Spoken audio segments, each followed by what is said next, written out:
Meyer was a professor of architecture. He had joined the Ball State faculty in 1973, where he eventually became assistant to the dean in the College of Architecture and Planning, and went on to become dean of the Honors College in 1996, a position he held till his untimely death in 1998. Ildiko received and initiated plans for a lasting memorial to Bruce Meyer, plans that were temporarily derailed when Ildiko also died unexpectedly in 1999. Ildiko had graduated summa cum laude from the University of Utah and received a master's degree in psychology from Ball State. In Indiana, she had been school psychologist for Newcastle and the Muncie Community Schools. The precise nature of a suitable memorial was under some discussion, perhaps a scholarship, perhaps some place on campus, perhaps some monument. In the past few years, the Meyer family, especially his brother Jim and Jim's wife Sandy, determined that they wanted his memorial to be honors-related and to have wide impact on campus. And they have generously brought us to this point, the inaugural Bruce F. and Ildiko B. Meyer Honors Memorial Lecture. It is appropriate that the first lecture in this series should come nearly at the end of UniverCity 2002, where its impact is both campus and citywide, and reflects Bruce's role as Dean of the Honors College, as well as a civically engaged architecture professor, and as one of the founders of UniverCity itself. The Meyer family is here, over in this section. Please, would you join me for a moment in acknowledging and thanking them for this memorial lecture.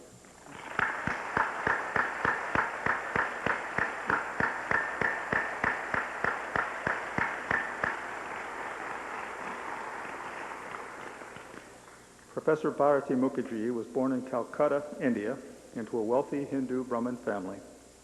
She lived together with 40 or 50 relations until she was 8 years old, when her family moved to the United Kingdom. She spent 3 or 4 years in England, but returned to India to receive her BA from the University of Calcutta in 1959. She received a master's degree in English and Ancient Indian Culture from the University of Baroda in 1961. She then came to the United States to study creative writing at the University of Iowa. The University of Iowa because in 1961, as she says, it was the only place in the world that offered a degree in the area she wanted to study. I'm quoting, "I first came to the United States, to Iowa City to be precise, on a summer evening in 1961. I flew into a small airport surrounded by cornfields and pastures, ready to carry out the 2 commands my father had written out for me the night before I left Calcutta. Spend 2 years studying creative writing at the Iowa Writers' Workshop, then come back home and marry the bridegroom he selected from me, from our caste and class." Dr. Mukherjee did receive her MFA in creative writing from Iowa in 1963, but in other respects, things did not go according to the blueprint. She soon met fellow student Clark Blaze, who was at first deterred from asking her out because of rumors that she was a princess, whose bodyguards would break the knees of potential suitors.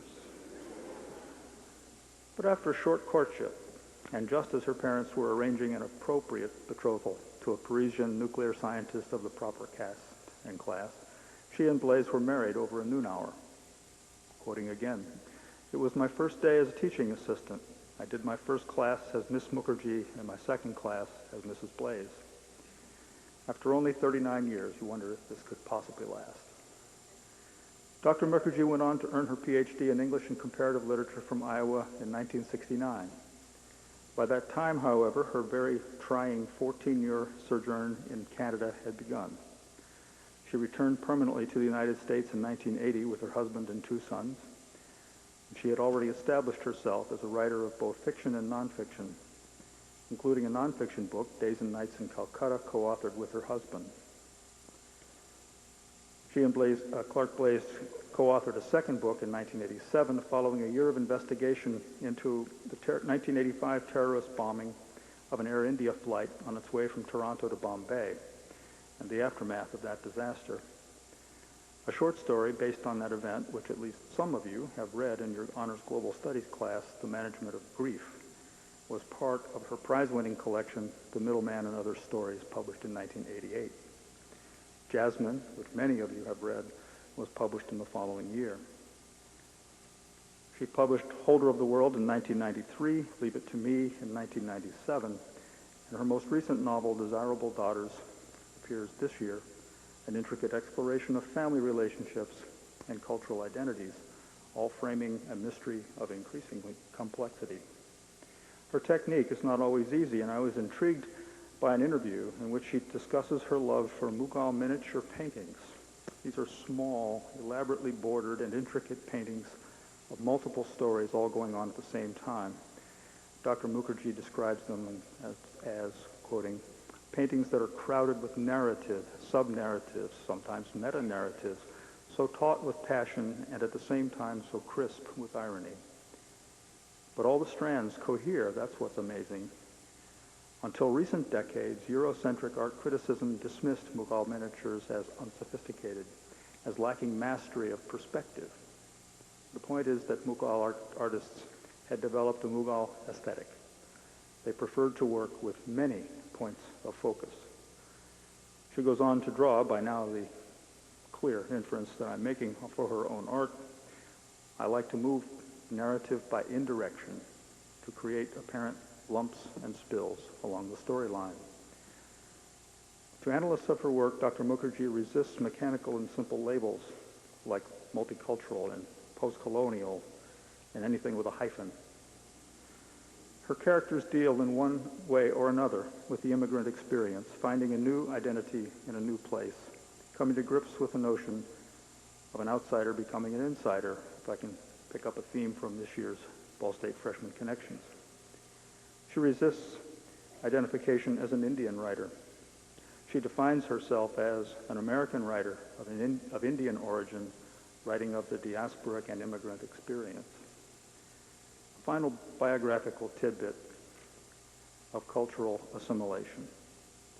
In her house, Dr. Mukherjee maintains a devotional altar with candles and figures of Hindu gods, including the awe-inspiring Kali, destroyer and giver of life, a goddess depicted naked except for her garland of severed heads. Dr. Mukherjee also uses a laptop computer and has 4 TV sets. Her talk is entitled American Transformations. We are honored to have her speak to us. Please welcome Professor Bharati Mukherjee, an American writer of Indian origin. There will be a short Q&A after the lecture.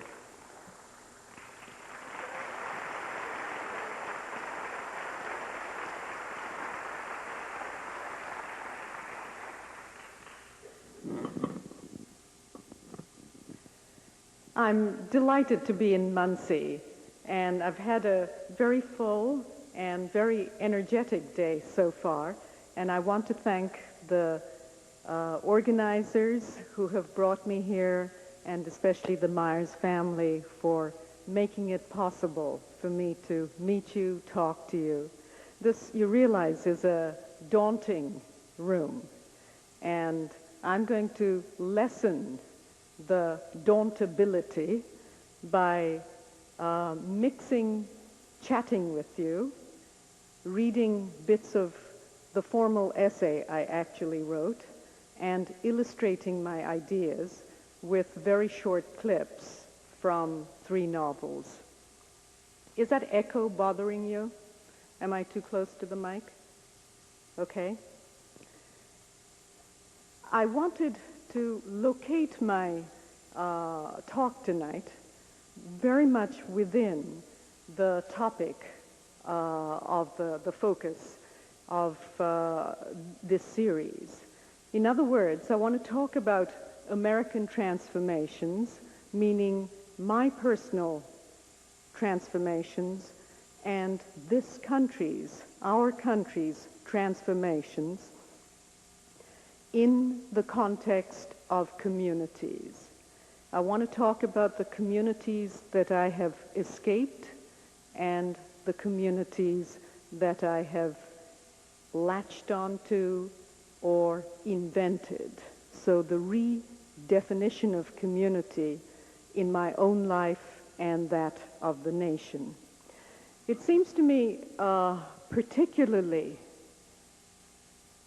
interesting, meaningful, that I'm speaking in Muncie about community, since this was where Helen and Robert Lind wrote Middletown, first published in 1929, and it was the first study in comparative cultures. They went on, of course, to write Middletown in Transition. And it seems to me that the original idea of community was that it was a stifling place, a kind of place of conformity and uniformity, and that it was a community in the sense that it was a place and culture into which you were born, and that you couldn't build for yourself. And at least in literature, I'm thinking of Willa Cather, Faulkner, Sinclair Lewis, Theodore Dreiser, especially Dreiser's sister Carrie. It was a kind of place that you felt you had to leave in order to find yourself. You had to leave the familiar community within which you were closely hedged and become invisible, get lost in the anonymity of the big city, as Sister Carrie did, before you could come to terms with who you were and where you wanted to belong, let alone where you might be allowed to belong. What we've done these days is propagated, probably because of marketers, media, and politicians, a new concept of community, which we equate sometimes, or associate in any case, with diversity. And this community is really much looser than community as we understood it through studies like the Linds. It's more like affinity groups rather than community in the sense of people belonging to it because of ethnicity, place of birth, religion, and like-mindedness.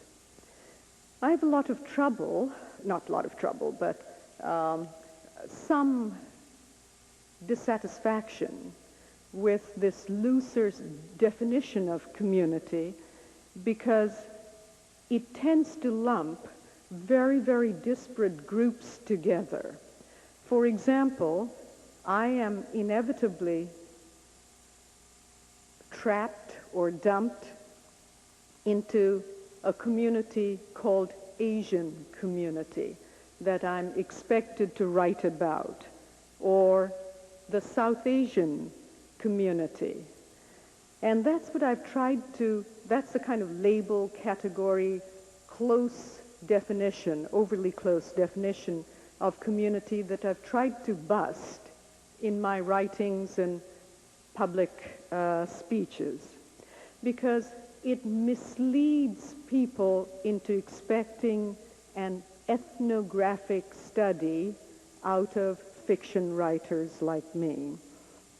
And I've also encountered in fiction workshops that I teach, whether it's in the Midwest, like University of Iowa, or New York, like Queens College, Columbia, NYU, or now in California at the University of California, Berkeley. First generation children whose parents came as immigrants from Asia or Caribbean, who grew up in urban centers, very middle-class American cities, trying to create in their fiction a false, nostalgic sense of village community, a community that they didn't know and that probably never existed, even in their parents' or grandparents' time. And so I want to give you a sense of the community that I came from in Calcutta and the communities that I've found myself bouncing around in. And before I start, I want to remind you of or let you in on an observation that the sociologist Mark Sagoff, American sociologist, made. He said, "We love whales because we have no use for them anymore." At the time when whales were useful for us, whether as food or as lighting lamps, we had probably less nostalgic, less desire to treat them as icons. I grew up, as the dean said, in a very crowded household in Calcutta in the 40s. And for the first 8 years of my life, there were minimum 50 people jammed together in a one-floor apartment. And the architecture contributed to our notion of community. There was no indoor versus outdoor, since there were so many people requiring floor space. And so there was no, this is my room and that's your room. You just unrolled your sleeping mat wherever there was space. And we ate in batches. And the house was constructed around an inner courtyard, so that all daily activities, domestic quarrels or domestic chastisement of naughty children, etc., everything happened in public space of the apartment itself. The rooms were around it. As a result, I grew up among stories being acted out as well as told. I had this large dysfunctional family in which all the characters, all the relatives were like grotesques out of a Balzac novel. I had the crazy aunt who came to live with us periodically with her no-good husband, and who was called crazy and locked up every now and then in an asylum because she would get frustrated with her nasty husband and every now and then pick up a 2x4 and go after him. And one of the first domestic squabbles I witnessed as a very little girl was this crazy lady, screaming and hitting this bad man on the head with the 2x4. I've learned now to think of her not as psychotic, but as a feminist who was doing what was necessary to keep the oppressor in place. But if the apartment hadn't been constructed in this as everything is public space, nothing is really private space, I would never had that intimate knowledge of it. We also had, hooligan young uncles who were every now and then arrested. The police would come into the courtyard and try to pick them up, and we would try to hide them in various rooms. And we had the freedom-fighting uncle who was called an anarchist by the colonial British police, but we learned later anarchist was politically incorrect and he was a freedom fighter instead. So things were happening all the time. And there were no windows with glass panes that you shut.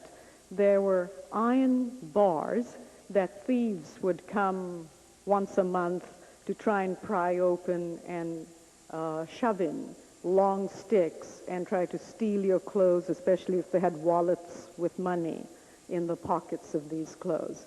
So indoor and outdoor was not defined, and cats, stray dogs, stray cows occasionally, all ambled into at least the courtyard, if not into your kitchen and the few bedrooms that there were. This was all possible because there was a very tight sense of community. Those first 8 years of my life, I lived in an area of Calcutta, still known as Ballygunge, where everyone was homogeneously Hindu, middle class, and Bengali speaking. In fact, I didn't hear a word of English the first 8 years of my life. And I read a lot of Russian novels and Bengali translations because the Soviets were trying to woo the minds and hearts of Indians. I didn't know that. I just liked the stories and wept over Gorky when I was 6 years old and 7 years old. But outside Ballygunge and this homogeneously Hindu Bengali middle class were other tight little discrete communities. There was a former white town called Chaurangi where the Europeans had lived and where richer Bengalis were beginning to move after India became independent. And beyond that, there was an Eurasian community. We called them Anglo-Indians, who thought of themselves as English during the colonial Raj and separated themselves from darker Indians. And then beyond that was the Muslim community, where they ate beef and did other things that we, fantasized about and pretended to be terrified about.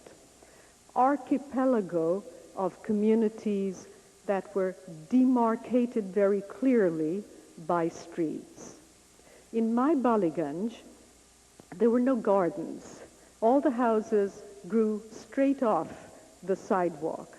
And what we did in the afternoons for entertainment, this is every family, was we had our afternoon bath and we dressed up, and then we sat on chairs or stools on the veranda, and we watched street theater, people parading, men molesting women, men getting slapped by the molested women, etc., etc.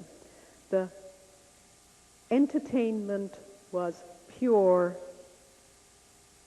community generated. We didn't go to watch movies from Britain or the US or from Bombay. After we came back, I was 11 years old, from a period in England and Switzerland, my father suddenly not only made a lot more money as founder of a pharmaceutical company, but he also decided to change his lifestyle, which meant that we moved into the former white town where the architecture was totally different from the one that I had grown up in. Here the houses built for the British colonial top class, the number one, the CEOs of tea companies or jute, were large individual homes with enormous, meticulously kept gardens, and then very high walls studded with broken glass shards or wire. As a result, we learned to think of ourselves very differently. There was no community as such. The family itself, the nuclear family, became the only community. And all my life, as a result of all of this, I've had to negotiate the Hindu ideal of the communal self as being the ideal self. And as a writer, needing to be an individual and fight the extinction of individuality because you're supposed to be part of a community and not want things for yourself. It was easier in the former white town to be an individual because you didn't have 50 other relatives impinging on your privacy.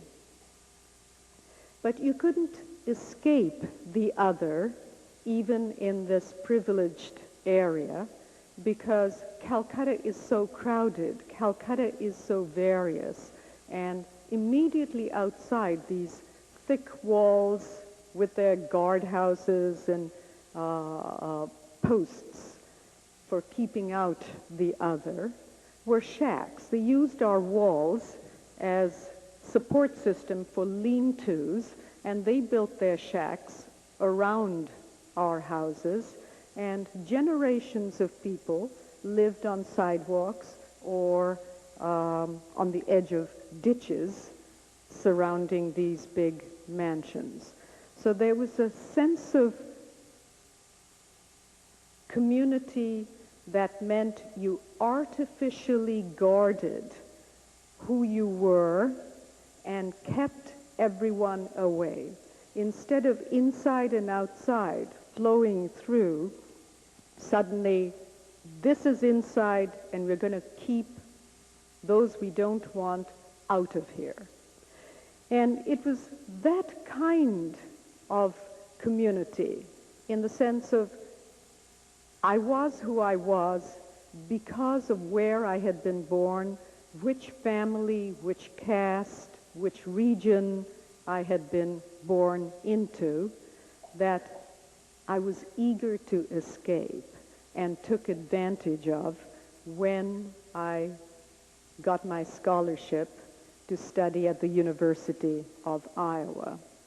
But I didn't realize how violent that break from original community can be, even when you have been seeking the separation. And so this little paragraph from Jasmine was written, it's the first part of Jasmine that I wrote, even though it occurs in the middle of the book. And it expresses the trauma which you either are crushed by or you use, as a few of us have done, to empower ourselves. There are national airlines flying the world that do not appear in any directory. There are charters who've lost their way and now just fly, improvising crews and destinations. They serve no food, no beverages. Their crews often look abused.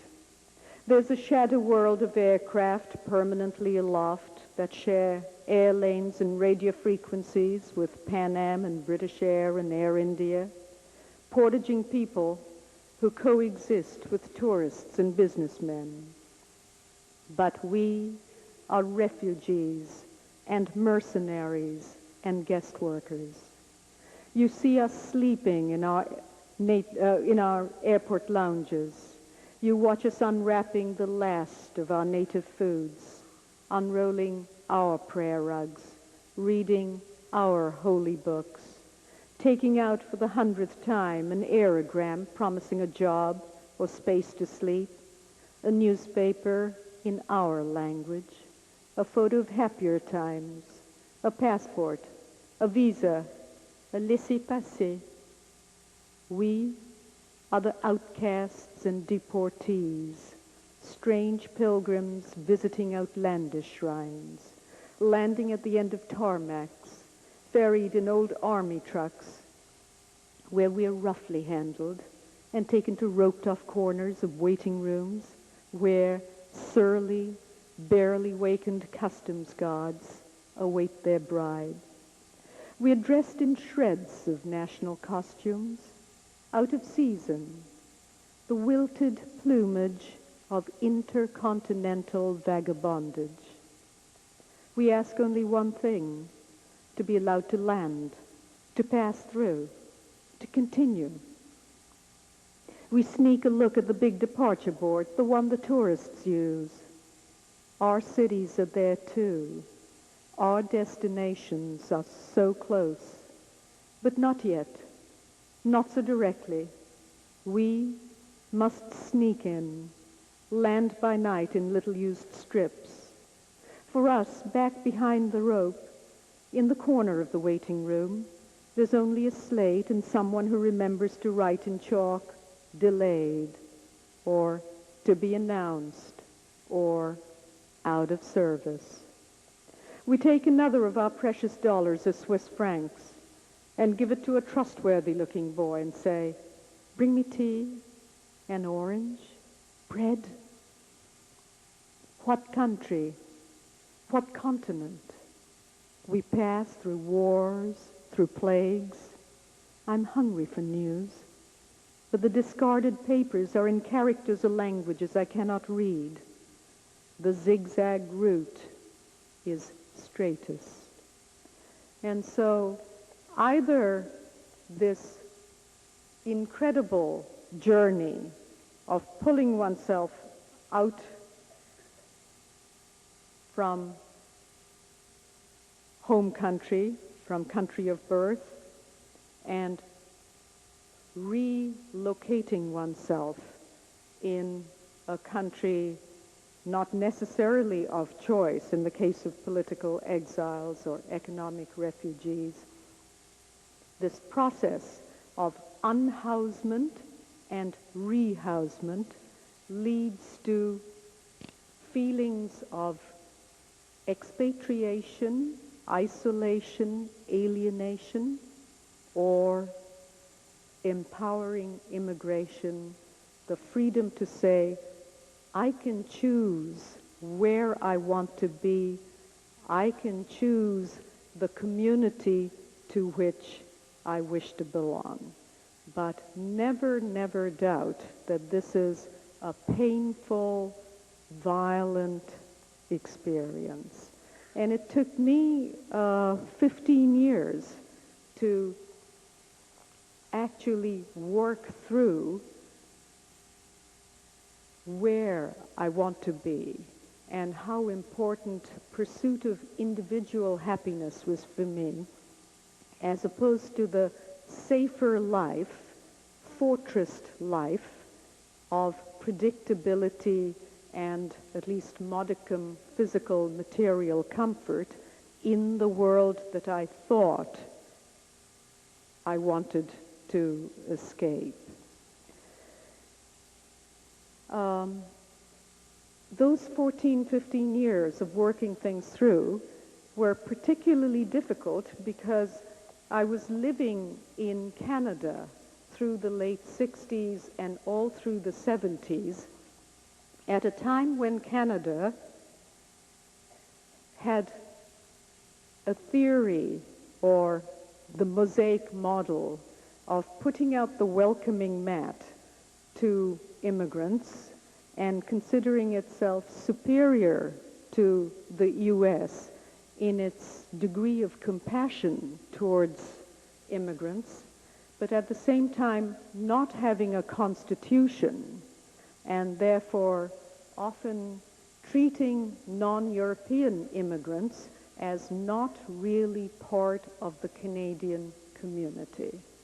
And so we were designated, people who had brown skin like me or black skin were designated by the government officially as the visible minority, that's a quote, who were, again, quote, straining the absorptive capacity of Canada. So you know from that government rhetoric that for all its mosaic policy, it was thinking of itself as a white community, and the newcomers were expected, they couldn't bleach their skins, but they were expected to mimic Eurocentric values. And there were incidents of extreme physical as well as verbal racism. I was a professor at one of the top Canadian schools in Montreal. I lived in Montreal in a nice area, then we moved for the last 2 years to Toronto, again lived in a nice area, but I have been subjected to not being served in stores in my neighborhood as well as in shopping malls, being sent to the back of the bus, having been spat upon, called a packy, and physically hassled in my neighborhood subway station, where 3 young men, teenagers, came up, pinned me against a wall and said, "Look at this packy. Why don't you go back to Africa where you came from?" And that was bad enough. I mean, that was scary. But what to me was more scary was that no one on that platform came to inquire why these 3 guys are giving me trouble, are harassing me. So in spite of that kind of not knowing, suddenly being booted out of a safe niche in hierarchy, which I knew I had despised in my original given community, I realized that I preferred to fight for my place and to reinvent, patch together communities. And I have overlapping affinity groups, if you like, writers, women, people who like paintings, especially 17th century Mughal paintings, people who like to do dress designing, cook gourmet food, etc., etc. Many contradictory and discrete affinity groups. And what entranced me about the United States, and why after moving here and becoming a citizen in the 80s, I have spoken so much up for, is that the U.S., for all its history of civil rights problems, has a constitution that each of us can use in order to demand our rights. I want to use the Constitution and the phrase pursuit, among others, pursuit of happiness, that among others, to look for new areas of civil rights equalizations. And I want to think that all men are created equal, that men should be, that word men there, should be treated as a metaphor for expanding identification of categories needing equalization of rights. All right, all well and good, but then 9/11 happened, and suddenly diversity, which had become a pleasant mantra in U.S. discourse, especially in places like University of California at Berkeley, took a big hit. And I'm going to read you little sections of the essay about American transformations that I had originally, the more formal piece that I had intended originally to deliver here. American Pie is all the comfort food you can think of, all the songs you like to sing, your favorite movies, your favorite old-time television shows, the teams you follow, the sports you played, the neighborhood you grew up in, the schools you went to, the church you worship at, the languages your grandparents spoke. It's everything whose goodness you never questioned. It's your race, your class, your party, your religion, your ethnicity, your profession, your union, your fraternity, your sorority, your car, your house, your boyfriends and girlfriends, your plans, your ambitions. It's the best vacation you ever took, the bad summer job. It's the babysitter you fell in love with, your marriage, your divorce, your parents' divorce, the new mother or new father, your big brother, your baby sister. It's the good teachers and bad. It's a little run-in you had with the law. What was it? Drinking? Drugs? A speeding ticket? It's that book you've read a dozen times. Your favorite movie, your first kiss, your first sex. Every little thing that makes you individually who you are and collectively who we all are. In our more dignified moments, we might say, it's the Constitution. It's the Civil War. It's I Have a Dream. It's individual liberty and democracy and free markets. It's the Statue of Liberty. It's a promise inscribed at the foot of the statue.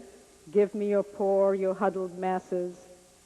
American Pie is everything we fall back on when times are bad, when we're confused, and when we don't want to get off the couch and cook something nutritious. Everything that's as American as apple pie. But American pie is food for native-born Americans. I, for one, but speaking for millions, never had apple pie growing up. I never had a date, a summer job, or a babysitter. We had no teams, no movies, no television, no favorite songs, no games, and no sports. There hasn't been a divorce in my family in 3,000 years. I never had a drink, never drove, still don't, and never played outdoors. As Hindus, we have no church, no temple to visit on a weekly basis. I don't remember ever showing anger or disappointment, and if tensions arose, they were never expressed. Immigration to India did not occur, and it would be viewed as unpatriotic if anyone suggested it.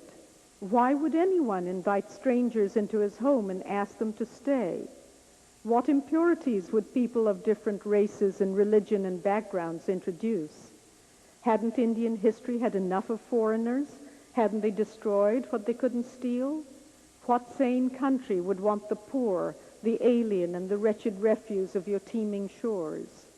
Concerns of caste, of arranged marriage, and the myriad distinctions of class and community don't enter into the American calculation.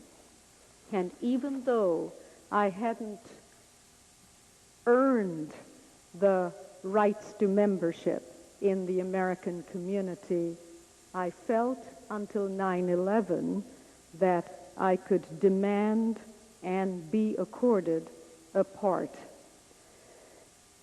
Now it's your learning curve, and perhaps in fairness I should say our learning curve.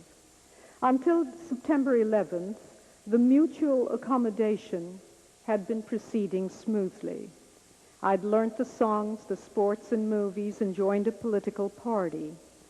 You've probably got a South Asian dentist or doctor or accountant. You know the names of our foods. And somewhere in your extended family, like mine, romance between our communities has blossomed. Then came 9/11, and suddenly the American pie assumptions were thrown out. America hated and feared us. In 100 small ways, America was showing that it didn't want us.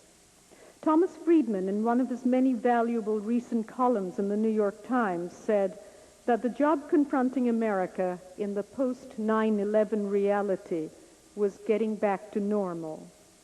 But what is normal, he then asked. The answer is, before returning to normal, we must redefine what it means to be normal, what normalcy is. Before we can redefine normality, every single ingredient of the apple pie, all those unexamined allegiances, those primal longings, those instinctive attachments will have to be pulled out of the pie and examined individually. And after the tinkering, we all suspect that the American pie will never be the same. That learning curve leads us to try and make analogies. To what can the effects of 9/11 be compared? How should we respond? How forcefully can we respond and still remain American? Now, we're engaged on a great battlefield, as Lincoln might have said, but of another war. The test today is not between Enlightenment brothers, not even between contestants speaking the same philosophical language. This time, our opponents lack even the semblance of an economic or philosophical game plan. They're simply thirsty for our blood, as one of them was quoted as saying. One of the people associated with the kidnapping of journalist Daniel Pearl. The new target for people who organized the 9/11 attack is us civilians in our homes, stadiums, and offices. The new target is the American pie. And I think that the only way that we can respond is when we leave our ghettos and demand our rights, we change each other. The dynamic whereby the white mainstream was sensitized by assimilating Asians contributed to the tolerance of a counterculture in the 40s and 50s, and to the gay community in cities like San Francisco in the 70s and 80s, and finally to the realization that we're all communities with special contributions, not mainstream versus marginal, not European versus Asian, not white versus black or brown, not gay versus straight. I, as a newcomer full of hope and optimism, see in this country the possible emergence of a political aesthetic where the culturally desirable can be politically popular and supported. And if not now, then where and when? I'll stop my formal comments here, and maybe if there are questions. What I've tried to do in my novels is, of course, having been forced out of a hierarchical world, dealt with questions of identity, not only for me, but questions of identity thrust on mainstream Americans, black or white, who've had to deal with newcomers, pushing them out of their normal place. There are microphones on either side. If you have questions, just file up. In your novel, Jasmine, did you intend for her character to be seen as running away from unpleasant situations when they got too tough? Since there's a mic, I don't have to repeat the question, do I? I mean, it was audible everywhere. I don't want to think that Jasmine runs away from difficult situations.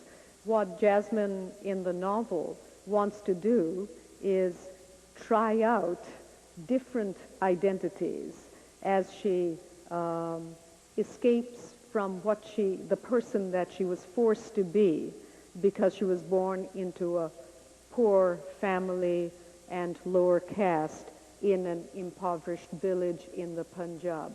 And so as she tries out different communities, memberships in different communities, she takes on new names, and sometimes her Americanization is artificial and excessive.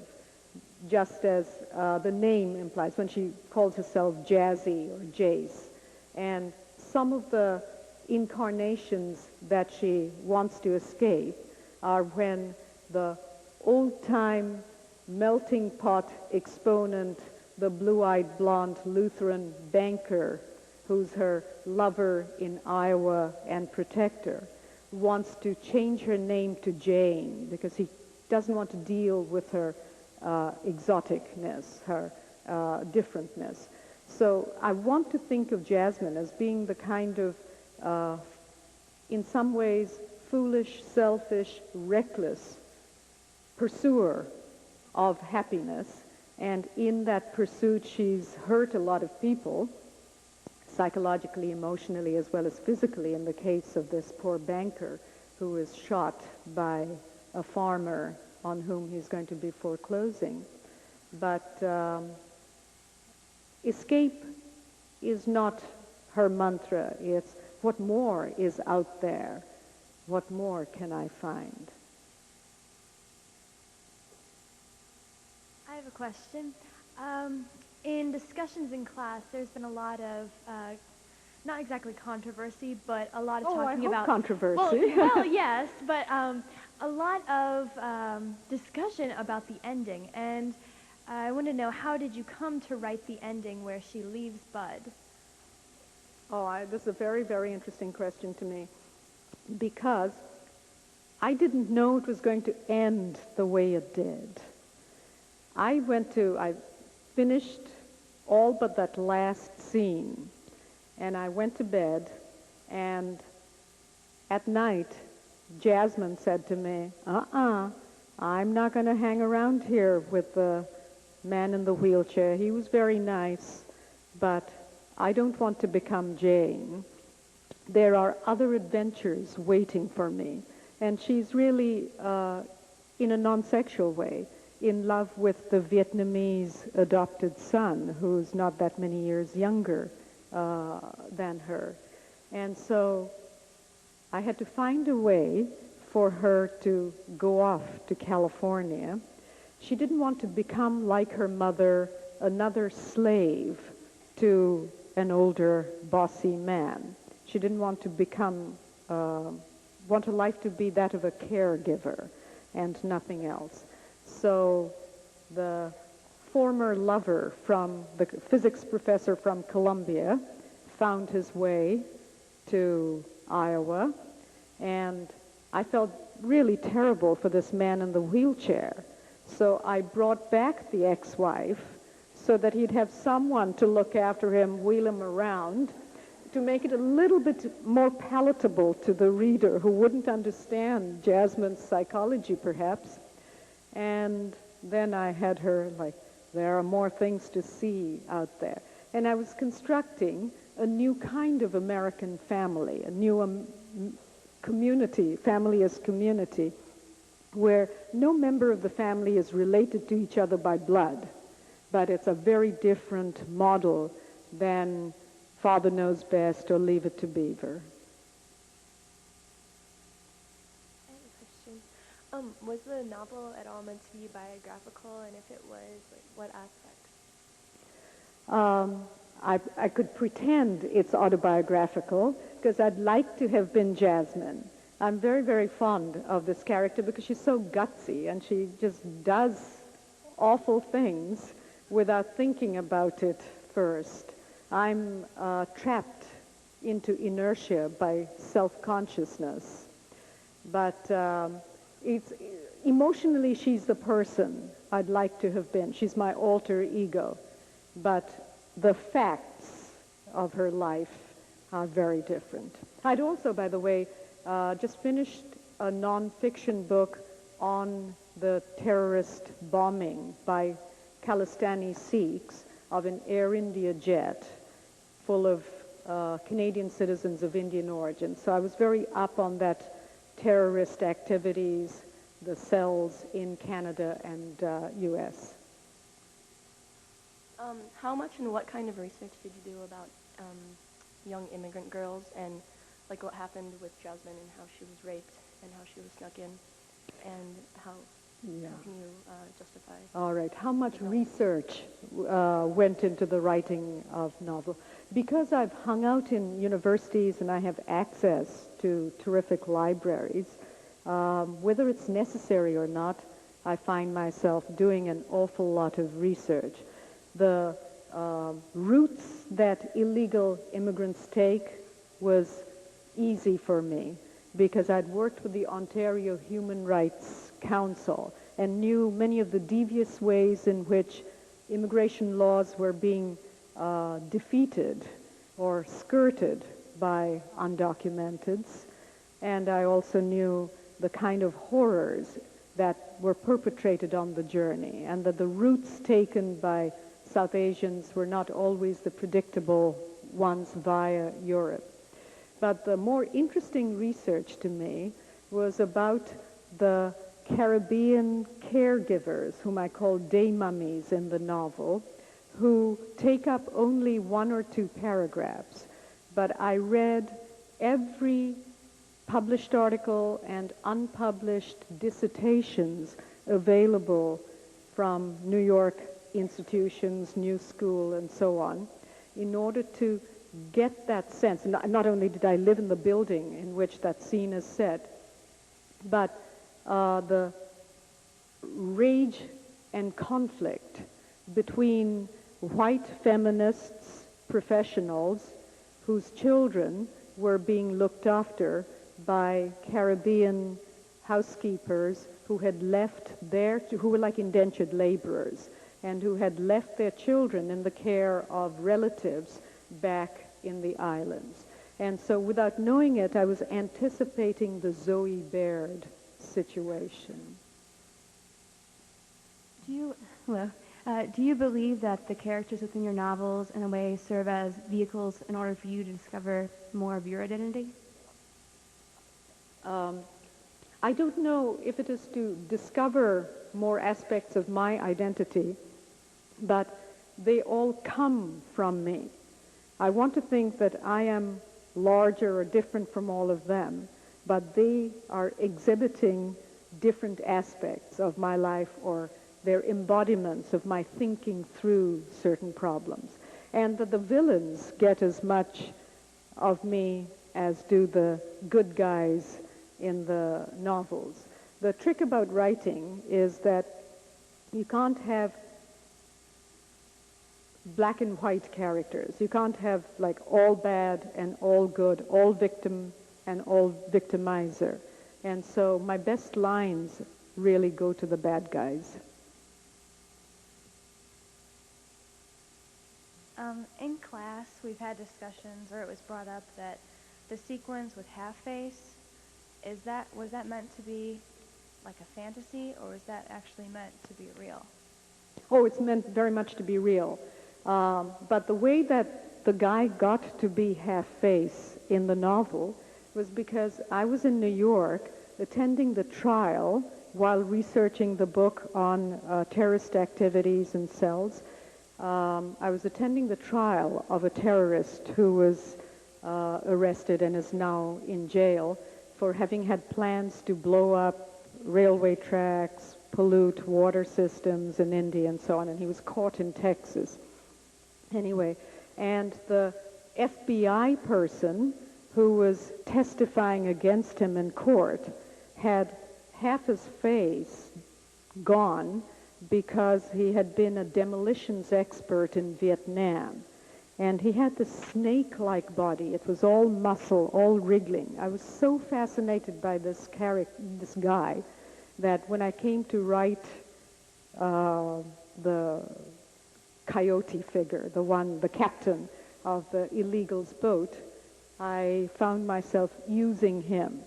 But the funny part is that this novel then, when it came out in England, was read over chapter by chapter on one program called Woman's Hour of BBC. And the BBC people felt people with deformities might be offended. So they, full face, they, took out any reference to half face so as not to offend anyone. I have a question. I have done some reading of Asian American literary works, and there are several types of literary characters that you can find. For instance, there is the first category, that is the older immigrant who came to this country, and because of all these different kinds of discriminatory policies, they became very angry. So they said, well, if this country doesn't adopt us, I mean, so the hell. So there is the first group, the angry people. Then there is the second category, that is those they call the assimilationists. They try to immerse into the community, just losing your identity. What I like about Jasmine is this, well, what you would identify as this American identity. You try to survive, you make use of the opportunities that are offered to you, and you never stop at a certain point. I mean, there are several choices that Jasmine faced. She might have stayed in New York. She might have married the professor. I mean, what went into your mind when you are creating a different character like Jasmine, who does not follow the first type or the second type that I mentioned? Thanks. All right. You've opened up like lots of areas for me to talk about, so I'll compress them as much as possible. In any novel, I, as author, want to provide many, many options, only one of which is taken by my protagonist. And because I love Jasmine, I favor, even though she's imprudent, I favor the option that she takes. But through the minor characters, like your Vietnamese boy who won't get the core part of himself up to America, even though he goes to American schools and speaks American, dresses American, is one